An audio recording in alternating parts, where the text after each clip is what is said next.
Apparently, it's hard to believe that we're just 1 year into you-know-who's second term.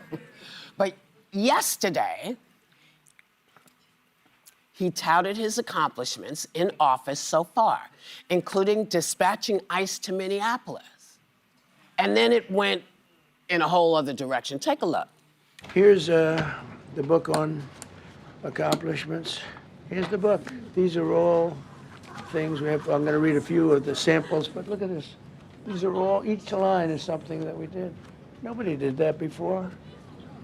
And it's big stuff, too. Look, we have the hottest country in the world.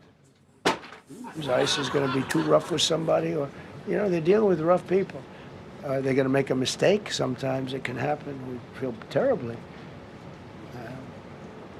I felt horribly when I was told that the young woman who was had the tragedy. It's a tragedy. Her father, in particular, I hope he still is, but I don't know.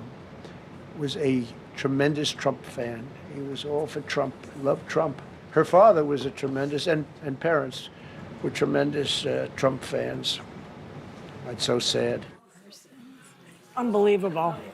So I'm supposed to ask y'all, it's all over your face. I'm just telling y'all. What'd you think of this performance review? Well, that particular clip that we just showed shows you the malignant narcissism that this man embodies. The girl is dead. The guy shoots her in the face and then calls her an something or other. Allegedly. Yeah, allegedly. Supposedly Well, it called. could have been another officer. Whatever it was. Somebody said the something. parents of this girl are in mourning. She has children, and he's out there saying, but his father really liked me. Yeah. I mean, it's beyond the pale at this point. The fact that these men in Congress, these people in the Republican Party mostly, I'll give you that the Democrats are ineffectual, but the Republicans are really craven at this point to allow this to go on. Yeah. In a superpower in this country where he has the nuclear codes, to me, is just unbelievable. I can't even begin to, and you know, they're saying that the children in Greenland are crying and scared.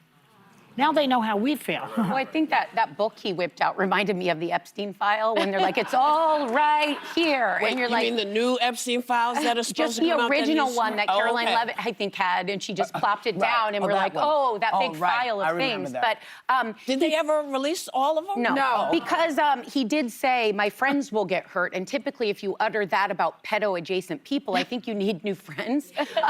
But I think people would be more impressed. He was whipping out photos of alleged, I don't know who these images are, but of people that had been criminal. And they were all black and brown. And they were all, he was doing it in the name of ICE and all the seizures. And I thought, you know what everyone could get on board with when you have a -38 approval rating on is the friggin' Epstein files. You have bipartisan support, and it feels like with every dodge, he's missing the fact that there are actual criminals among us, and they happen to be your friends. So why don't we go ahead and get that out in the open and figure that out? Yeah, I thought what was so distasteful and disgusting, quite frankly, was the fact that he was holding out pictures generally of black people and of brown people and calling them predators and calling them rapists and calling them murderers.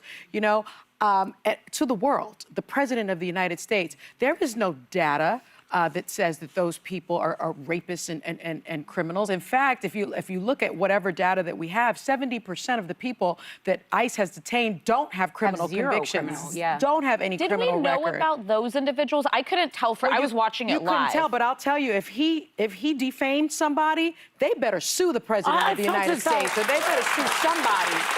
I was watching it. I felt like he kept showing the same picture because, you know, it's not all there. Well, there's a new poll, a new CNN poll out that says 58% of Americans call his first year a failure. And I keep getting back to this, but people, my friends, my family, my loved ones who voted for him did because of the cost of living. They felt like America continues to spend more money, move forward, spend money abroad, but their day-to-day is getting harder, and he's not focusing on that. We're renaming the Kennedy Center. We're renovating the White House. We're apparently buying or seizing Greenland.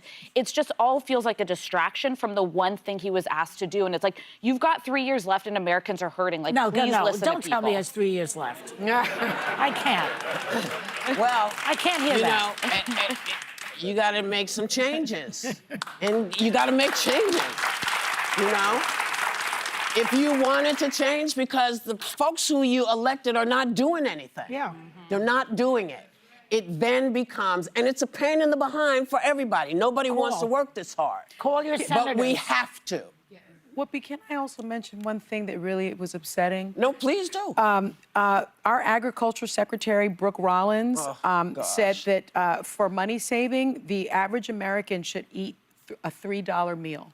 Oh, yeah. And The other day. that meal consists of a piece of chicken, a piece of broccoli, One piece of broccoli. a corn tortilla, and one other thing.